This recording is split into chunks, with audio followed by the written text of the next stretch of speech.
ദൈവനാമത്തിന് മഹത്വം ഉണ്ടായിരിക്കട്ടെ. ബൈബിളിൽ സാത്താന് ഒരു ലിറ്റിൽ സീസൺ എന്ന് പറഞ്ഞൊരു കാലഘട്ടത്തെക്കുറിച്ചുണ്ടെന്ന് പലർക്കും അറിയില്ല. അപ്പം നമ്മളിപ്പോൾ സാത്താൻ്റെ ലിറ്റിൽ സീസണിലാണെന്ന് ഞാൻ കഴിഞ്ഞ വീഡിയോസിലൊക്കെ പറഞ്ഞിരുന്നു. അതായത് കർത്താവ് പ്രോമിസ് ചെയ്തതുപോലെ AD 70 വന്ന് തൻ്റെ രാജ്യം സ്ഥാപിച്ച് അതിനുശേഷം സാത്താനെ അല്പകാലത്തേക്ക് അഴിച്ചുവിടുന്നു എന്നൊരു ടേമുണ്ട്. ആ ഒരു കാലഘട്ടത്തിലാണ്, അല്ലെങ്കിൽ സാത്താൻ്റെ ലിറ്റിൽ സീസണിൻ്റെ എൻഡിലേക്കാണ് നമ്മൾ എത്തിക്കൊണ്ടിരിക്കുന്നത് എന്നാണ് ഈ വീഡിയോയിൽ കൂടി ഞാൻ പറയുന്നത്. അതിനുള്ള പ്രൂഫുകൾ അടക്കമാണ് ഇന്ന് കാണിക്കുന്നത്. പുതിയ നിയമത്തിലുടനീളം എല്ലാ ശിഷ്യന്മാരും, ഇല്ലെങ്കിൽ കർത്താവ് തന്നെ വെളിപാട് പുസ്തകത്തിലും സുവിശേഷത്തിൽ കൂടിയും ആ തലമുറയിൽ തന്നെ തിരിച്ചു വരുമെന്നുള്ള അനേകം വാക്യം നമുക്ക് കാണാൻ സാധിക്കും. അതിലേറ്റവും പ്രധാനപ്പെട്ട ഒന്നാണ്, മനുഷ്യപുത്രൻ തന്റെ രാജ്യത്തിൽ വരുന്നത് കാണുവോളം മരണം ആസ്വദിക്കാത്തവർ ചിലർ ഈ നിൽക്കുന്നവരിലുണ്ട് എന്ന് ഞാൻ സത്യമായിട്ട് നിങ്ങളോട് പറയുന്നു എന്നത്. പൗലോസും പത്രോസും യോഹന്നാനും എല്ലാവരും ഒരുപോലെ തന്നെ പറഞ്ഞിട്ടുണ്ട് ആ തലമുറയിൽ, അല്ലെങ്കിൽ അന്ത്യകാലമാണ് അതെന്ന്. അതായത് AD 70 തന്നെ കർത്താവ് വന്നു എന്നുള്ളതിന്റെ മറ്റ് ചരിത്ര തെളിവുകൾ ടാസിറ്റസ്, ജോസഫസ് ഇവരൊക്കെ എഴുതിയ ബുക്കുകളുടെ അടിസ്ഥാനത്തിൽ ഞാൻ മുൻപത്തെ വീഡിയോയിൽ കാണിച്ചിട്ടുമുണ്ട്. അപ്പം നമുക്കറിയാം ആ AD 70 കാലഘട്ടത്തിൽ തന്നെ കർത്താവ് തന്റെ രാജ്യം സ്ഥാപിച്ചു എന്നുള്ളത്. വെളിപാട് 20 ഈ ലിറ്റിൽ സീസണെ കുറിച്ച് പറയുന്നത്. അതായത് വെളിപാട് 20 വായിച്ചാൽ 1000 വർഷം, അതായത് കർത്താവ് ഭരിച്ചിരുന്ന 1000 വർഷത്തേക്ക് സാത്താനെ ചെങ്ങലക്കിടുകയായിരുന്നു ചെയ്തിരുന്നത്. 1000 വർഷം കഴിയുമ്പോൾ അല്പകാലത്തേക്ക് അഴിച്ചുവിടണം എന്ന് പറയുന്നുണ്ട്. അന്നേരം ജാതികളെ തെറ്റിക്കുമെന്നും പറയുന്നുണ്ട്. ആ ഒരു കാലഘട്ടത്തിലാണ് നമ്മളിപ്പോൾ ജീവിക്കുന്നത്. അതിന്റെ ഒരു എൻഡ് ടൈമിലേക്ക് എത്തുകയാണ്.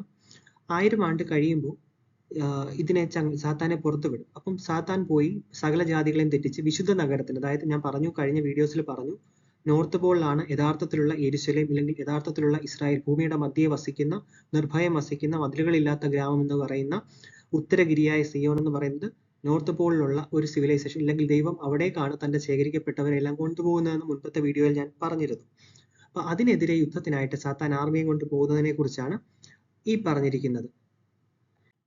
വെളിപാട് 20:7 വായിച്ചാൽ 1000 ആണ്ട് കഴിയുമ്പോൾ സാത്താനെ തടവിൽ നിന്ന് അഴിച്ചുവിടുമെന്ന് മനസ്സിലാവും. അതായത് കർത്താവിന്റെ മില്ലിനിയൽ കിങ്ഡത്തിന് ശേഷം അല്പകാലത്തേക്ക് അഴിച്ചുവിടും. ഏകദേശം 430-432 വർഷത്തോളം എന്നാണ് എൻ്റെ ഒരു കാൽക്കുലേഷൻ എനിക്ക് മനസ്സിലായത് ഈ അല്പകാലം എന്ന് പറയുന്നത്.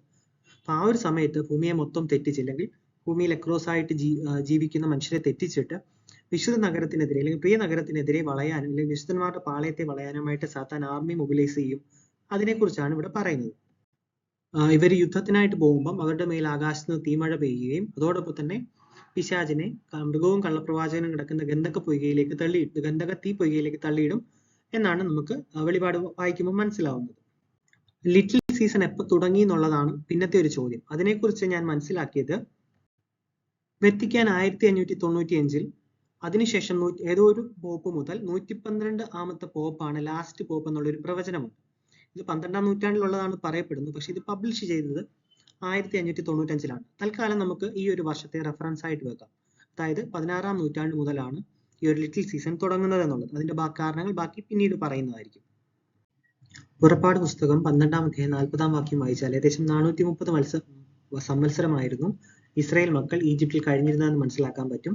അപ്പം എൻ്റെ ഒരു കാൽക്കുലേഷൻ വെച്ചിട്ട് 1595 തൊട്ട് ഏകദേശം 432 അല്ലെങ്കിൽ 430 വർഷത്തിനിടയിലാണ് ഈ ലിറ്റിൽ സീസൺ എന്ന് പറയുന്നത്. അതിന് കാരണം എന്ന് പറയുന്നത് ഇസ്രായേലിന്റെ ഫോർമേഷൻ തന്നെയാണ്. അതായത് 1947 തൊട്ട് 80 വയസ്സാവുന്നതിന് മുമ്പ്, അല്ലെങ്കിൽ ഇസ്രായേൽ 80 ആവുന്നതിന് മുമ്പ് ഇത് സംഭവിക്കുക എന്നുള്ളതായിരുന്നു എൻ്റെ ഒരു തോട്ട്. അപ്പം അതിന് കൂടുതൽ സപ്പോർട്ട് ചെയ്യുന്ന തെളിവുകൾ കിട്ടിയത് റെവലേഷൻ 12 സൈൻ ആണ്. അതായത് ആകാശത്തിൽ അടയാളം, സൂര്യനെ അണിഞ്ഞ സ്ത്രീ, കാൽച്ചുവട്ടിൽ ചന്ദ്രൻ, ആ ഒരു അടയാളം ആകാശത്തിൽ ഉണ്ടായത് 2017 സെപ്റ്റംബർ 23 അതിനെക്കുറിച്ച് ഞാൻ മുമ്പ് ഒരു വീഡിയോ ചെയ്തിട്ടുണ്ട്.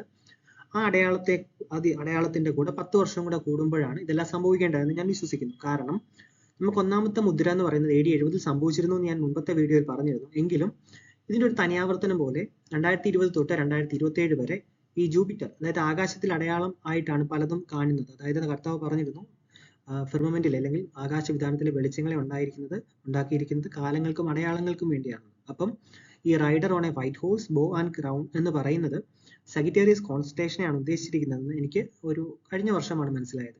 അപ്പൊ അങ്ങനെ നോക്കുമ്പോൾ ഓരോ സീലായിട്ട് ഓപ്പൺ ആക്കുന്നത് ഒരു സ്കൈ സൈൻ കൂടിയാണ്. അതായത് ആകാശത്തിൽ ഒരു അടയാളം കാണാനായി എന്ന് പറഞ്ഞാണ് വെളിപാട് പുസ്തകത്തിൽ 12-ാം അധ്യായം പറയുന്നത് തന്നെ. അപ്പൊ അത് വെച്ച് നമ്മൾക്ക് റിലേറ്റ് ചെയ്യുമ്പോൾ 2027 അല്ലെങ്കിൽ അതിന് മുമ്പുള്ള ഒരു കാലഘട്ടം ബിബ്ലിക്കലി വളരെ സിഗ്നിഫിക്കന്റ് ആയിട്ടുള്ള ഒരു കാലഘട്ടമായിട്ട് എനിക്ക് തോന്നുന്നു. അപ്പൊ 430 അല്ലെങ്കിൽ 432 വർഷം എന്ന് പറയുന്നത് വളരെ സിഗ്നിഫിക്കന്റ് ആയിട്ട്, അല്ലെങ്കിൽ ലിറ്റിൽ സീസണിന്റെ ഒരു കാലഘട്ടമായിട്ട് എനിക്ക് തോന്നി. ലിറ്റിൽ സീസൺ തുടങ്ങിയപ്പോൾ സാത്താൻ എന്തൊക്കെ ചെയ്തു എന്നുള്ളതാണ് ഇനി പറയാനുള്ളത്. അതായത് കർത്താവ് ഭരിച്ച 1000 വർഷത്തെ അല്ലെങ്കിൽ ഏറ്റവും നല്ലതായിരുന്ന സാത്താൻ ആരെയും വഞ്ചിക്കാത്ത 1000 വർഷത്തെ ഇരുണ്ട കാലഘട്ടം എന്ന പേര് മാറ്റി 500 AD തൊട്ട് 1500 AD വരെ ഇരുണ്ട കാലഘട്ടം എന്നാണ് പിന്നീട് അറിയപ്പെടുന്നത്. ഈ ഒരു കാലഘട്ടത്തിൽ അല്ലെങ്കിൽ കർത്താവിന്റെ മില്ലിയൻ കിങ്ഡത്തിന് ശേഷമാണ് റോമൻ സഭ യഥാർത്ഥത്തിൽ ഉണ്ടായത്. ഇന്ന് പറയുന്ന ചരിത്രമല്ല ഞാൻ പറയുന്നത്. യഥാർത്ഥത്തിൽ കർത്താവിന്റെ വാഴ്ചയ്ക്ക് ശേഷമാണ് ഉണ്ടാവാൻ സാധ്യതയുള്ളത്.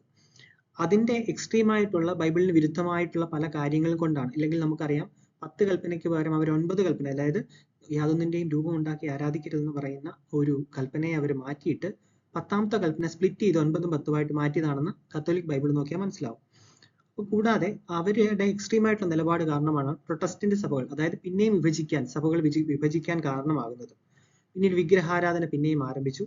നോക്കിക്കഴിഞ്ഞാൽ ലോകത്തിലെ എല്ലാ പ്രധാന നഗരങ്ങളിലും തീ ഉണ്ടായിട്ടുണ്ട്. ഒരു 1600 മുതൽ ലണ്ടൻ അല്ലെങ്കിൽ ഒരുവിധപ്പെട്ട എല്ലാ നഗരങ്ങളിലും തീയിട്ട് ഈ മില്ലിയൻ കിങ്ഡത്തിൽ ഉണ്ടായിരുന്ന എല്ലാ ഡെവലപ്മെന്റുകളെയും നശിപ്പിക്കാൻ ശ്രമിച്ചതായിട്ട് കാണാൻ പറ്റും. മഡ് ഫ്ലഡ് നടത്തി. മഡ് ഫ്ലഡ് എന്ന് പറഞ്ഞാൽ ലോകത്തിന്റെ പല നഗരങ്ങളിലും 10ഉം 20ഉം അടിയോളം മഡ് നിറച്ചു. അതാത് നഗരത്തിലെ പല തെളിവുകളും ഇല്ലാതാക്കാൻ വേണ്ടി ശ്രമിച്ചതായിട്ടുള്ള അനേകം തെളിവുകളുണ്ട്. ചിലത് ഞാനിവിടെ കാണിക്കുന്നതാണ്. പിന്നെ 1ഉം 2ഉം ലോകമഹായുദ്ധങ്ങൾ നടത്തിയിട്ട് മില്ലിനിയൽ കിങ്ഡത്തിന്റെ അറിവുകൾ ഉണ്ടായിരുന്ന ഒരു തലമുറയെ അല്ലെങ്കിൽ ആ ഒരു ജനറേഷനെ പൂർണ്ണമായിട്ടും ഇല്ലാതാക്കാൻ ശ്രമിച്ചു. അല്ലെങ്കിൽ അതുവരെ പാസ് ഓൺ ചെയ്തു വന്നിരുന്ന ഇൻഫർമേഷൻ നിർത്തിയിട്ട് ഈ കുഞ്ഞുങ്ങളെ മാത്രം, അതായത് ബാക്കി വരുന്ന കുട്ടികളെ ഓർഫൻസ് ആയിട്ട് മറ്റു നാടുകളിലേക്ക് കയറ്റി വളർത്തുന്നതായിട്ടും അല്ലെങ്കിൽ അങ്ങനെയുള്ള പല തെളിവുകളും നമുക്ക് ലഭിച്ചിട്ടുണ്ട്. കൂടാതെ യൂറോപ്യൻ ഇസ്ലാമിക് അധിനിവേശം ഓരോ നാട്ടിലും ചെന്നിട്ട് അതാത് നാട്ടിലെ സംസ്കാരം തകർത്ത് കളഞ്ഞതായിട്ട് നമുക്ക് അറിയാൻ പറ്റും. അതിന് ഒരുപാട് തെളിവുകൾ നമ്മുടെ നാട്ടിൽ തന്നെ ഉണ്ടെന്ന് നമുക്കറിയാം. ഇതൊന്നും കൂടാതെ ബൈബിളിലെ പല ബുക്കുകളും ഈ മില്ലിയൻ കിങ്ഡത്തിന് ശേഷം ലിറ്റിൽ സീസൺ തുടങ്ങിയപ്പോൾ സാത്താൻ പലരെ കൊണ്ടും എടുത്തു മാറ്റാൻ ശ്രമിച്ചു. അല്ലെങ്കിൽ ഹാനോക്കിന്റെ പുസ്തകമൊക്കെ എടുത്തു മാറ്റിയത് ആ ഒരു കൂട്ടത്തിൽ പെടുന്നതാണ്. ഡാർക്ക് ഏജസ് എന്ന് പറയുന്ന ഒരു കാലഘട്ടത്തെ ഒരു 1000 വർഷത്തെ ഇരുണ്ട കാലഘട്ടം എന്ന് തന്നെ രീതിയിലാണ് വിക്കിപീഡിയയും ഒക്കെ മെൻഷൻ ചെയ്യുന്നത്. അത് യഥാർത്ഥത്തിൽ ക്രിസ്തു ഭരിച്ച 1000 വർഷമാണെന്നാണ് ഞാൻ പേഴ്സണലി വിശ്വസിക്കുന്നത്. സാത്താൻ ആ കാലഘട്ടത്തിൽ ആരെയും വഞ്ചിക്കാത്തത് കൊണ്ട് തന്നെ ലോകത്തിൽ മൊത്തം അനേകം ഡെവലപ്മെന്റ്, ആർക്കിടെക്ചർ ഇന്ത്യയിലും യൂറോപ്പിലുമൊക്കെ, അതായത് വളരെ ഭീമാകാരമായ കത്തീഡ്രലുകൾ, പള്ളികൾ, അമ്പലങ്ങളൊക്കെ ഉണ്ടായിരുന്നു. അല്ലെങ്കിൽ സാത്താൻ ആരെയും തെറ്റിക്കാതിരുന്നത് കൊണ്ട് അതൊക്കെ തന്നെ ഡെവലപ്മെന്റ് ഉണ്ടായിരുന്ന ഒരു കാലഘട്ടമായിരുന്നു അത്. അതിന്റെ പല തെളിവുകളും 1ഉം 2ഉം ലോകമഹായുദ്ധം, മഡ് ഫ്ലഡ്, ഈ തീ കത്തിക്കൽ, ഇതിലൂടെയൊക്കെ നശിപ്പിച്ചതായിട്ട് നമുക്ക് കാണാൻ പറ്റും. യെശയ്യാ 65-66 പറയുന്ന അതായത് പ്രായമായി മാത്രം മരിക്കുന്നവരും അല്ലെങ്കിൽ എല്ലാവരും 100 വയസ്സെങ്കിലും ആയിട്ട് മരിക്കുന്ന ഒരു കാലഘട്ടമായിരുന്നു അത്. സെയിൻസ് അല്ലെങ്കിൽ തിരഞ്ഞെടുക്കപ്പെട്ട ഗ്ലോറിഫൈഡ് ബോഡീസ് കിട്ടിയവർ എറ്റേണൽ ആയിട്ട് കർത്താവിലൂടെ ഭരിക്കുമ്പോൾ ബാക്കി ഭൂമിയിലുള്ള എല്ലാവർക്കും തന്നെ നല്ല ആയുസോടുകൂടി മരിക്കുന്നു. അല്ലെങ്കിൽ അങ്ങനെ ഒരു നല്ല കാലഘട്ടമായിരുന്നു ആ മില്ലിയൻ കിങ്ഡം എന്ന് നമുക്ക് മനസ്സിലാക്കാം. ലോകത്തിന്റെ പല ഭാഗത്തും അവര് ഭയങ്കരമായിട്ട് തീയൊക്കെ ഇട്ടു എന്നുള്ളത് അറിയാൻ പറ്റും. അതായത് പല നാടുകളിലും ഒരേ സമയത്ത് ആ ഒരു 1600 മുതൽ ഒരു 1900 വരെയുള്ള കാലഘട്ടത്തിൽ തീയിട്ട് അവിടുത്തെ തെളിവുകളെല്ലാം നശിപ്പിച്ചിരുന്നതാണ്. ഈ റൈറ്റ് സൈഡിൽ ഇമേജ് ഒക്കെ എന്ന് പറയുന്നത് മില്ലിയൻ കിങ്ഡം സമയത്ത് ഉണ്ടാക്കിയിരുന്ന ദേവാലയങ്ങളും അല്ലെങ്കിൽ അങ്ങനെയുള്ള കാര്യങ്ങളായിരുന്നു മനസ്സിലാക്കാം. കാരണം സാത്താൻ ആരെയും തെറ്റിക്കാതിരുന്ന കാലഘട്ടത്തിൽ അത് അന്നത്തെ ഡെവലപ്മെന്റുകൾ അത്ര മാത്രമായിരുന്നു. ഇതൊന്നും ജസ്റ്റ് ചിലപ്പോൾ ഇന്ന് പറയുന്നത് പോലെ കാളയും കുതിരയും കൊണ്ടുണ്ടാക്കിയ കൺസ്ട്രക്ഷനുകളും ആവണമെന്നില്ല. നമ്മളാണ് ഇപ്പോൾ ഏറ്റവും ഡെവലപ്മെന്റിൽ നിൽക്കുന്നത് എന്നുള്ളൊരു തോന്നൽ കൂടി സാത്താൻ നമുക്ക് ഉണ്ടാക്കി തന്നു എന്നുള്ളതാണ് മറ്റൊരു ഹൈലൈറ്റ്. ആ ഡെവലപ്മെന്റുകളെല്ലാം അല്ലെങ്കിൽ ഇതിനു മുൻപുണ്ടായിരുന്ന ഡെവലപ്മെന്റുകളെല്ലാം തകർത്തത് സാത്താനാണ്. അല്ലെങ്കിൽ പല തീയിട്ടും മഡ് ഫ്ലഡ് നടത്തിയും ഒക്കെ ചെയ്തത് സാത്താന്റെ ലിറ്റിൽ സീസന്റെ ഭാഗമായിട്ടാണെന്നുള്ളതാണ് നമ്മൾ മനസ്സിലാക്കേണ്ടത്. ലെഫ്റ്റ് സൈഡിൽ കാണുന്നത് മഡ് ഫ്ലഡിന്റെ ഒരു എക്സാമ്പിൾ ആണ്. അതായത് പല പ്രധാന സിറ്റികളും മണ്ണിനടിയിലായി. അത് ലോകം മൊത്തത്തിൽ സംഭവിച്ചതാണ്. തനതായിട്ട് സിവിലൈസേഷൻ മണ്ണിനടിയിലാവുന്നതല്ല പറയുന്നത്. ഇതൊരു ഇന്റൻഷണൽ ആയിട്ട് ലോകം മൊത്തത്തിൽ ചെയ്തതായിട്ട് ഉള്ള തെളിവുകളുടെ ബേസിസിലാണ് പറയുന്നത്. ഇപ്പോഴും യൂറോപ്പിന്റെ പല ഭാഗത്ത് പോയാലും ഇതേപോലത്തെ കാഴ്ചകൾ, അതായത് പല സിറ്റികളും അതോടെ മണ്ണിനടിയിലായി പോയത് കാണാനായിട്ടുള്ള തെളിവുകൾ ഇപ്പോഴും അവശേഷിക്കുന്നുണ്ട്.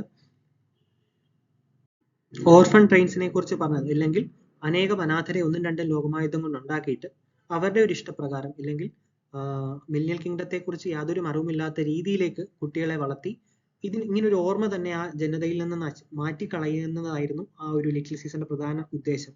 അതായത് പഴയ അറിവുകൾ ഉണ്ടായിരുന്നു, അല്ലെങ്കിൽ മില്ലിയൻ കിങ്ഡം കഴിഞ്ഞു എന്നുള്ള അറിവുകൾ ആരും ഉള്ളവർ ഇനി വേണ്ട എന്നുള്ള രീതിയിലാണ് അന്ന് സാത്താൻ ലിറ്റിൽ സീസണിൽ ഇത് വർക്കായത്. അതുകൊണ്ട് തന്നെയാണ് ഇപ്പോഴും 2ാം വരവ് നടന്നിട്ടില്ലെന്നും മില്ലിയൻ കിങ്ഡം ഉണ്ടായിട്ടില്ലെന്നും മെജോറിറ്റി ആൾക്കാരും വിശ്വസിക്കുന്നത്. അപ്പം ലിറ്റിൽ സീസണെ കുറിച്ച് കൂടുതൽ നമ്മൾ മനസ്സിലാക്കുമ്പോഴാണ് കർത്താവ് എന്ന് പറഞ്ഞതുപോലെ എല്ലാം സംഭവിച്ചു. അതായത് AD 70 കർത്താവ് വന്നു, 1000 ആണ്ട് വാഴ്ച നടത്തി. അതിനുശേഷമുള്ള ലിറ്റിൽ സീസന്റെ അവസാന ഭാഗത്തേക്കാണ് നമ്മൾ ഇപ്പോൾ എത്തുന്നതെന്നാണ് എനിക്ക് പേഴ്സണലി മനസ്സിലായത്. ദൈവത്തിന് നന്ദി.